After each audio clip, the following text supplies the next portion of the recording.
Et si je vous disais que la Méditerranée n'est plus leur terrain de jeu impuni? Ce matin, à 9h24 heure locale, nos radars côtiers et nos capteurs électroniques déployés le long du littoral ont détecté une manœuvre de puissance étrangère massive et provocatrice, un groupe naval composé d'un porte-avions français Charles de Gaulle, escorté par 2 frégates FREMM, un sous-marin nucléaire d'attaque Suffren, un ravitailleur Jacques Chevalier et 4 rafales marines en patrouille aérienne basse, pénétrant les eaux algériennes exclusives à moins de 12 000 nautiques des côtes ouest, trajectoire parallèle agressive, avec exercice simulé de lancement Scalp naval et Aster 30, radar de poursuite actif et brouilleur Spectra en émission maximale. Profil clair. Démonstration de force navale destinée à intimider, tester nos défenses côtières et affirmer une présence hégémonique en Méditerranée occidentale en 2026. À 9h26 le résonnant NE et les radars Bastion P confirment l'intrusion à 120 km, classification menace stratégique niveau 1, avec risque imminent de simulation de frappe sur nos installations portuaires et pétrolières. Le centre de commandement naval déclenche l'alerte rouge maximale. Batterie côtière, Bastion P et BAL E passent en mode illumination radar, 3 corvettes classe Nanouchka et 2 sous-marins Kilo modernisés sortent en urgence. 6 Su-30 MKA décollent depuis Oran avec missiles KH-30 et un A anti-navire et nacelle Lightning 3. À 9h28 alors que le groupe français maintient sa trajectoire intrusive, 2 batteries Bastion P tirent simultanément 4 missiles Onyx supersoniques en salve coordonnée. Acquisition parfaite à 90 km, impact simulé virtuel mais trajectoire réelle verrouillée sur le porte-avions et les frégates, forçant l'ennemi à une manœuvre d'évitement immédiate et paniquée. À 9h30 0,5 secondes, les Su-30 MKA survolent la formation à basse altitude. Verrouillage radar actif sur les Rafales et le Charles de Gaulle. Missiles KH-30 et un A armé et prêt. Démonstration visuelle et électronique sans tir cinétique. Le groupe naval français entame un virage large à 180 degrés. Accélère à pleine vitesse hors des eaux algériennes, les Rafales rappelées en urgence. Aucun tir réel, mais une interruption totale de la manœuvre. Débris électroniques interceptés confirment. Marquage, Dassault, Thales, MBDA. Numéro de série traçable à la Marine nationale française.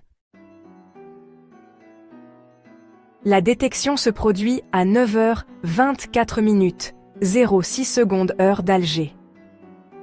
Les radars côtiers, Bastion P, positionnés en arc ouest dans la wilaya d'Oran et de Tlemcen, accrochent une formation navale à 122 km nautiques, au large, cap nord-ouest, vitesse 18 nœuds, trajectoire parallèle à la limite des eaux territoriales algériennes, avec des incursions répétées de 1 à 2000 nautiques lors de virages lents et délibérés.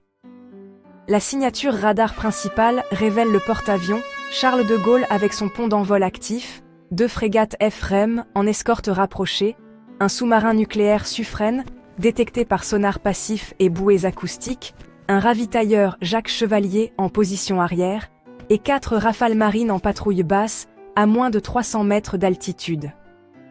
Radar de poursuite actif en bande X sur les FREMM. Brouilleur Spectra en émission maximale sur les Rafales, exercice simulé de lancement Scalp naval et Aster 30, détecté par interception des émissions de guidage. Profil indiscutable d'une démonstration de force navale française provocatrice en Méditerranée occidentale. À 9h26 17 secondes, la formation pénètre à 11 000 nautiques des côtes. Le centre de commandement naval algérien élève l'alerte à niveau rouge maximal en 12 secondes. Batterie côtière, Bastion P et BAL E passent en mode illumination radar, Monolith B, 3 corvettes classe Nanouchka et 2 sous-marins Kilo, modernisés, sortent en urgence des bases de Mers El-Kébir et Oran. 6 Su-30 MKA décollent depuis la base aérienne d'Oran en moins de 120 secondes, équipés de missiles anti-navires KH-31A supersoniques et nacelles Lightning III pour désignation laser. À 9h27 41 secondes, 2 batteries Bastion P, numéro 2 et numéro 5, activent leurs lanceurs mobiles, 4 missiles, Onyx, P800 supersoniques, Mach 2,6, sont tirés en salve coordonnée, trajectoire programmée pour survol rasant à 10 mètres au-dessus des vagues, guidage inertiel avec correction radar actif terminal depuis les stations Monoli-B.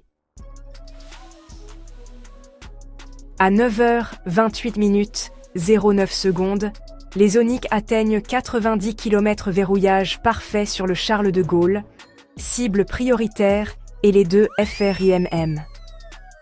Les missiles passent en mode guidage autonome, bimode radar et infrarouge, forçant le groupe naval français à une manœuvre d'évitement immédiate. Virage brusque à 30 degrés, largage de leurs infrarouges, activation maximale des brouilleurs ECM. Aucun impact cinétique, les Onyx sont programmés pour trajectoire de démonstration, mais les signaux de verrouillage et les trajectoires réelles illuminent les écrans français, provoquant une panique visible sur les capteurs optroniques des Su-30 MKA. Simultanément, à 9h28 32 secondes, les 6 Su-30 MKA survolent la formation à basse altitude, environ 500 mètres verrouillage radar actif, N011 M-Bars, sur les Rafales et le porte-avions missile KH-31A, armé et prêt nacelle, Lightning III, transmettant des images haute résolution du pont d'envol et des antennes radar. Le Charles de Gaulle entame un virage large à 180 degrés, accélère à 28 nœuds hors des eaux algériennes, les Rafales rappelés en urgence pour appontage. La formation entière repasse définitivement hors limite à 9h31 19 secondes sans tir réel, mais avec une interruption totale de la manœuvre. Aucune perte matérielle, mais une mobilisation totale. Missiles Onyx lancés en démonstration, chasse aérienne en pression visuelle sous-marin et corvette en position. Sources militaires de haut niveau confirment que l'opération visait à affirmer une présence hégémonique et tester les défenses algériennes. Paris observe un blackout complet. Aucun communiqué officiel.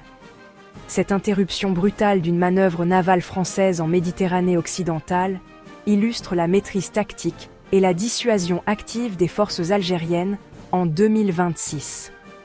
Les radars Bastion P et Résonance NE ont assuré une détection précoce à 120 km nautiques, malgré le brouillage Spectra et les trajectoires rasant les vagues, permettant une classification immédiate comme provocation hégémonique.